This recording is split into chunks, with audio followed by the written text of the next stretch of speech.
Ada orang kata jadi fotografer ni senang, kerja tekan-tekan je. Memang senang kerja kau. Bukan setakat blur dekat belakang ataupun tukar kali grading tu cinematic jangan jadi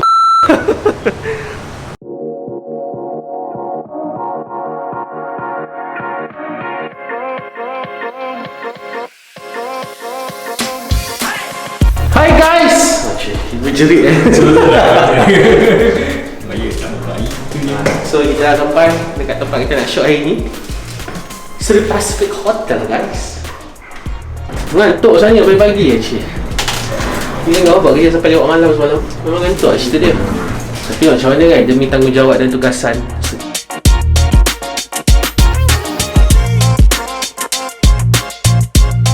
So macam biasa bila kita sampai ke lokasi, of course kita akan stay dan tunggu klien dulu lah. Tapi tak apa, macam biasa kita duduk dulu di tempat yang sangat cozy ni. So kita chill. So memandangkan hari ni adalah consider macam sesi kedua untuk kita shoot dekat hotel ni, apa yang kita akan buat adalah kita akan shoot fokus more on dia punya ballroom. Dia punya ballroom dengan dia punya meeting setup. Okay, macam sesi yang pertama hari tu kita dah shoot dia punya bilik hotel. So bilik hotel semua dah settle shoot. So sekarang tinggal lagi few parts is on bahagian ballroom lah. Sebab ballroom last week masa kita datang, dia orang tak sempat nak prepare sebab ada event, ada klien, jadi kita tak boleh nak shoot. So hari ni katanya set hari ni lah untuk shoot dengan harapan tak ada klien lah. So kita boleh shoot the meeting room punya setup sebab dia orang nak jual setup meeting room, jadi ada setiap setup tu kita kena shoot lah. And then lepas pada tu apa lagi the rest tak ada apa lah. Itu je lah, very simple untuk hari ni dan itu je lah. So tengoklah nanti macam mana.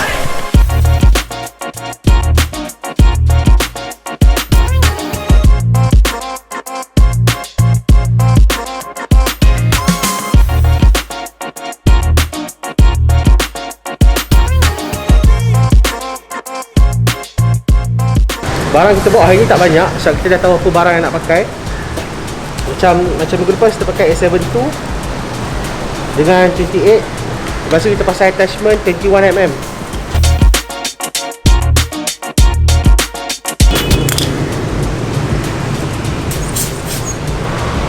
Kita kena lap betul-betul ni sebab bila kita nak attach attachment ni, dia ada glass juga kat sini. Tengok tu habuk. So kalau kita shoot property ataupun interior, kita akan pakai high aperture. So high aperture dia akan nampak sharp semua benda lah. Kita akan shoot dekat f8 ke f10 ke, jadinya dia akan lagi nampak kalau ada habuk tu, nampak ada dot kat dalam gambar. Shutter kita buat rendah pun tak apa sebab kita guna atas tripod. Bila kita buat slow shutter, gambar tend to be blur because shutter tu lambat tutup. Bila ada sedikit pergerakan, gambar tu akan jadi blur. Jadi macam mana kita nak counter that problem, kita akan letak atas tripod. Itu caranya lah. Dia bukanlah problem, dia sebenarnya how you know your equipment and your setting sebenarnya. Lepas tu pula, sometimes bila kita dah letak dekat atas tripod, bila kita tekan, gegar sikit pun kadang dia boleh jadi blur tau. I mean, mungkin mata kasar tak nampak, bila kita zoom in, dia akan nampak gambar tu macam tak sharp. Jadi apa kita akan buat adalah, kita akan set timer 3 second. Bila kita tekan, kita lepas, jangan sentuh, 3 second dia akan snap. Jadi itu antara salah satu cara lah macam mana dapatkan gambar yang sharp dan steady ketika kita shoot interior. Kita nak dapatkan high aperture, gambar akan low light. Jadi bila low light, kita nak maintain kita punya ISO rendah, kita kena slowkan shutter. So itulah caranya. Kalau boleh, bila kita nak beli tripod for professional use, supposedly kita kena guna tripod yang agak steady lah. Kalau untuk kerja lah sebenarnya kan. Tapi kalau untuk suka-suka, tripod yang murah pun okey je. So dia steady. Tripod ni saja main foto rasanya harga dalam tripod dalam 1,500 kot. And then dia punya ball head dalam 600 lebih ke 700 tak ingat. So complete set ni dalam 2,000 juga. 2,000 lebih sikit. So bila kita nak pasang kamera ni, kita kena pastikan every single thing yang kita buat dan kita pasang tu must be tight. Ada setengah orang bila dia pasang plate tak ketat tau. So bila kita dah pasang kat sini, tiba-tiba dia longgar. Kadang-kadang boleh jadi insiden, tak nak lah cakap boleh jatuh kan. So worst come to worst, boleh pakai jut shilling je nak ketat kan. Make sure everything lock firm in place. Bila dah pasang, ini pun kena lock juga. Lock elok. So dia tak gerak. I mean dia steady lah. So yang bagusnya kenapa head ni mahal, sebab nama dia video head tau. So video head ni bila kita nak gerakkan dia, pergerakan dia, movement dia smooth. Nampak? Bila kita nak panning pun dia smooth. So ini nama dia video head. Jadi sebab itulah kita kena spend on a good video head to get a very good video punya movement shooting. So that itu yang boleh dapat cinematic shot. Salah satu benda lah, bukan setakat blur dekat belakang ataupun tukar color grading to cinematic jangan jadi cinematic is all about composition, is all about camera movement. Color grading tu paling last lah sebenarnya kan. Tu nak kena tahu tu. Tiba-tiba aku mengajar pula kat sini. Sikit-sikit kata aku nak kena beli kamera apa nak dapat cinematic. The meaning of cinematic tak faham, aku terus fikir nak beli kamera. Geram aku. Cuy, marah. Hari ni aku tak tahulah kenapa aku emo, tapi that is certain thing that I need to let people know lah. It's not about the camera itself, it's make your video cinematic, but how you handle your camera, how you manage, and what is your setup, lighting, pun benda tu mainkan peranan untuk cinematic new feel. Yang geram je, baru beli kamera hari ni, esok dah declare I'm a DOP. Aku tak marah sebab aku pernah buat macam tu. So aku faham perasaan ni kan. Normal lah, tapi you need to learn lah, you need to belajar. So setiap kali sebelum start shooting, kita akan pastikan memory card kita akan format, and then bila kita shoot macam ni, kita kena pakai raw punya format. Because kenapa raw punya format? Bila kita nak editing tu lagi senang, dia punya colour tu kita senang nak adjust balik 2 second. So that is how kita snap sebenarnya. Ada orang kata jadi fotografer ni senang, kerja tekan-tekan je. Memang senang kerja kau. Tapi sebenarnya benda ni it's all about how you need to find the angle. Lepas tu ada yang tanya, Kayo, kenapa shoot interior tak pakai lighting?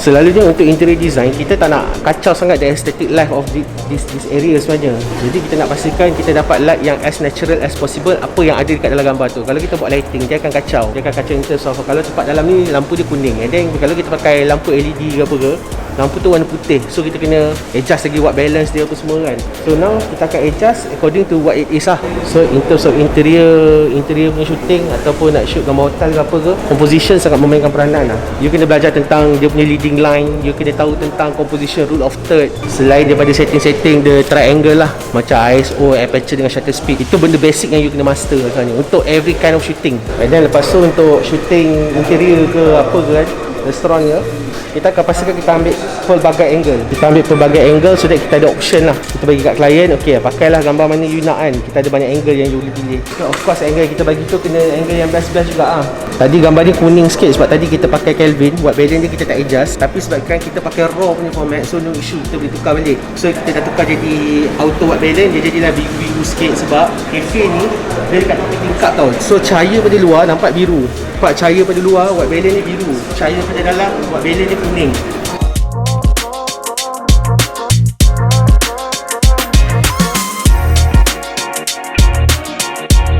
So yang bagus lah kalau shoot interior yang ada screen yang boleh flip macam ni, best gila sebab kita boleh ambil angle mana yang kita nak. Maksudnya bila kita berdiri, kamera rendah, kita boleh tengok je monitor dia macam ni. Tak adalah kita nak kena macam ni kan.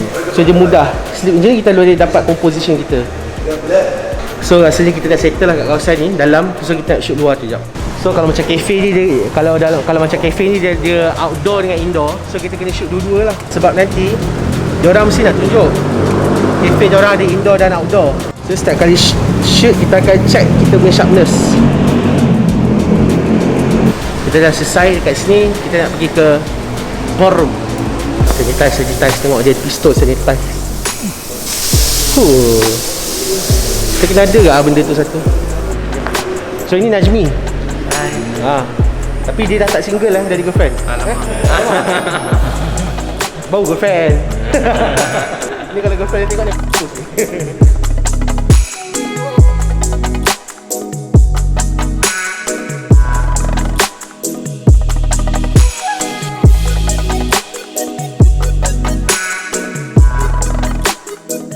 So bersambung dengan tadi orang kata pasal bila ambil gambar ni, alah senang je kerja tekan-tekan kan. Tapi sebenarnya tak juga. You need to have years of experience to get your angle right and to do your work faster lah.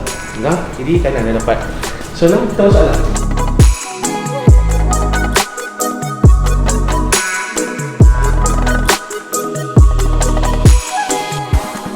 Oh yang sana tu sengit sikit. Betul tu. Lampu ni turunkan sekejap sebab kita nak ambil pada angle ni. Kalau ada lampu tu dia kacau angle.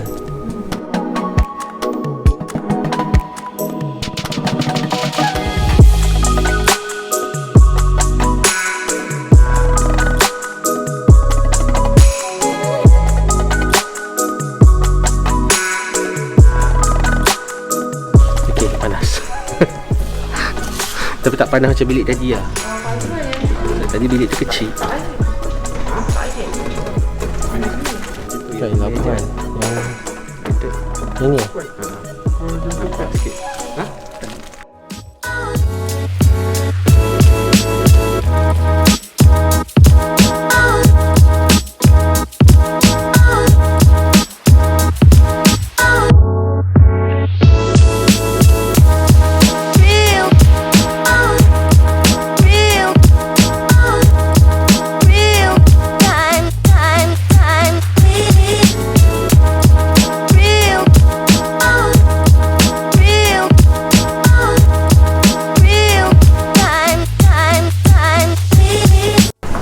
Sebab ada Pian hari ni. Pian jadi pengangkat tripod. Sebab main kamera kita dah penat. Apa dia? Main kamera kita dah penat. Tak, sepatutnya aku punya kerja aku tak payah angkat tripod langsung. Itu function Pian sebenarnya. Oh iya. Sebab kalau Ash ada, Ash yang selalu angkat. Ya. Lift paling cantik dekat Seri Pacific, view dia adalah PL2 jom kita masuk tengok. Ni kita naik tingkat 30 kan? 30? Tengok view dulu. Okey. Demi membawa Pian berjalan-jalan.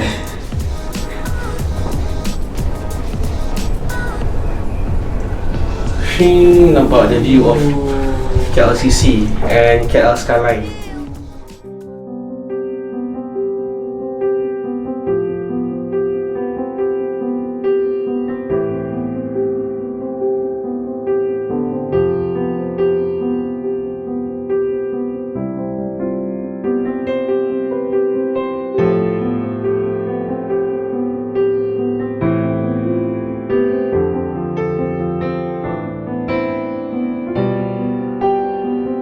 Sebab actually kalau untuk floor 30 ni dia untuk siapa sebenarnya?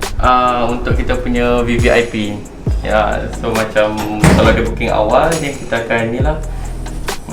Kita akan tempatkan dia dekat atas. Lepas tu tempat check in dia semua pun dekat atas. Okay. Dia tak akan check in dekat bawah. VVIP kita akan jaga. Kita tak akan dia akan check in kat bawah. Bilik pun lawa, tempat check in pun lain lah, bukan macam kat bawah lah, special lah. So apakah kategori klien VVIP? Yang bayar mahal ke ataupun Itu fancy kan. Jadi dia tak ada kan. Adakah dia orang untuk dekat 30 ni dia jenis yang kalau you ada banyak duit pun you tak boleh booking juga, as long as you memang klien kita yang VVIP lah. Masih regular. Oh, regular lah. Okay, tapi misal kata kalau betul-betul dia nak tingkat 30 untuk view tu, then kita akan buka juga. Okay. Bergantung pada ni lah kekosongan. So korang boleh lah try dekat 30 nanti cari Najmi. Petik nama Najmi je. Dan sekarang ni kita berada di bilik yang seterusnya. Ni kat belakang ni kalau boleh tengok kan, dia punya setup meeting room, tapi tak sure lah apa kan. So view daripada bilik ni, ni kat luar ni. Ini Sunway Putra Hotel, dia punya jiran. So kalau dekat sini boleh nampak mall, Sunway Putra Mall. Okay, this one Sunway Putra Mall Gelap lah pula. Tak apa, buka je. Jadi ni cantik sikit, nampak sikit screen. Tadi tu terang. The swimming pool. So kalau rasa nak mandi kan, bukan kau nak mandi, swimming pool lah. Jangan terkejut dengan kamera pula. So dari swimming pool ni boleh nampak mall kat belakang, Sunway Putra Mall kan. Sunway Putra Mall.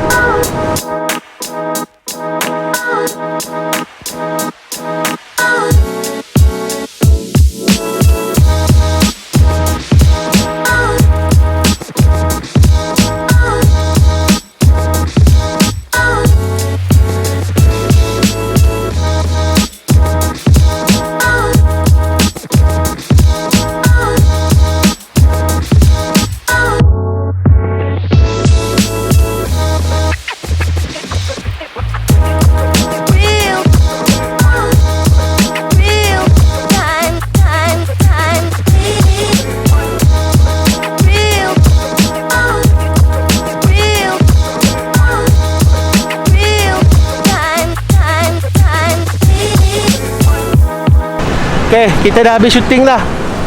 So macam biasa habis syuting pukul 1 tengah hari, 1 petang. So kita nak pergi makan guys. So dekat sini tempat makan ni memang legend lah. Rasa dah berapa tahun dah kat sini, 15 tahun 15 tahun dah kot kat Aris ni. Dia tepi sungai. Macam kat dalam PWTC pun ada juga Riverview Cafe kan.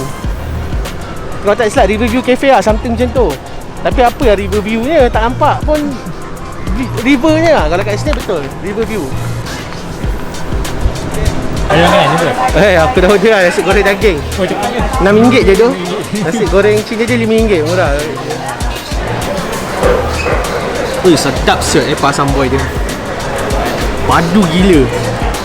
Oh, sedap tu. Besar pula tu.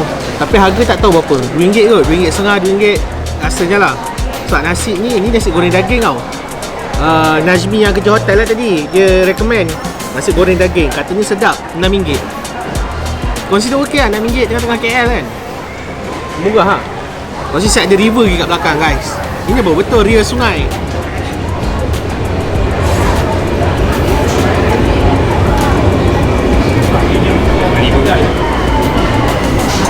Selalu kan kita minta sup kosong kan, dengan kedai tom yum lah apa semua.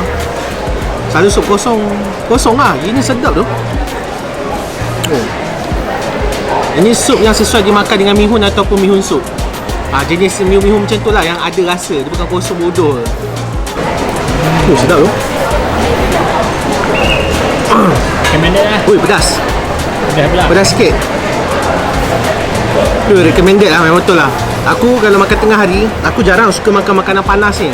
Sebab rasa macam lambat nak siap. So selalu ambil lauk sebab kita ambil sendiri, letak tunggu makanan. Tapi ni consider cepat lah, mantap. Rasa tak sampai 10 minit kot dah siap lah. Sedap lah tu. Boleh datang. Apa benda nama kedai ni tadi, area ni? This is one of the RM2.50. Murah kan? Yes. Dia kena beli gaboba bodoh tu duit kena makan macam tu. Jadi dia gaboba guys.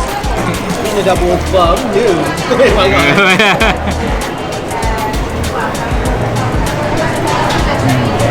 Oh, yang naga. Buka steam sikit.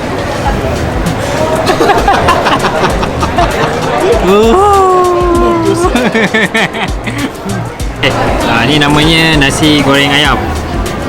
Harga dia RM7.20. RM7.20. So kita orang baru je settle makan. Sebenarnya nak bagi tahu, Sri Pacific Hotel dulu dikenali sebagai Pan Pacific. Lepas tu dekat depan dia ada satu mall tau. Mall dia ni ha.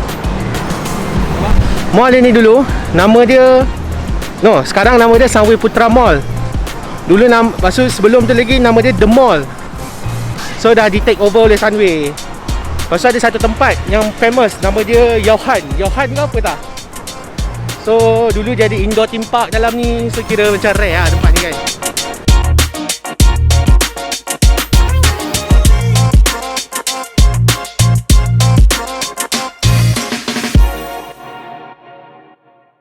So tadi kita dah discuss lah dengan wakil daripada Andrews Model. So kita nak discuss tentang KL Fashion Week. Memandangkan sekarang ni dah tak boleh buat, kita parking tingkat berapa tadi? B1 ke B2? B2 lah. Okay, so kita pusing, lepas tu kita turun lagi satu. Okay, so sekarang ni memandangkan kita dah tak boleh buat fashion show secara event, nak jemput ramai-ramai orang apa semua. So the plan is we are going digital. So dah sembang dengan Corey tadi, Corey, Ash dengan Iman. So kita sembang pasal nak buat KL Fashion Week digital. So the plan was amazing juga, menarik. So can't wait untuk shoot. So nanti kita akan cari lagi lah macam mana.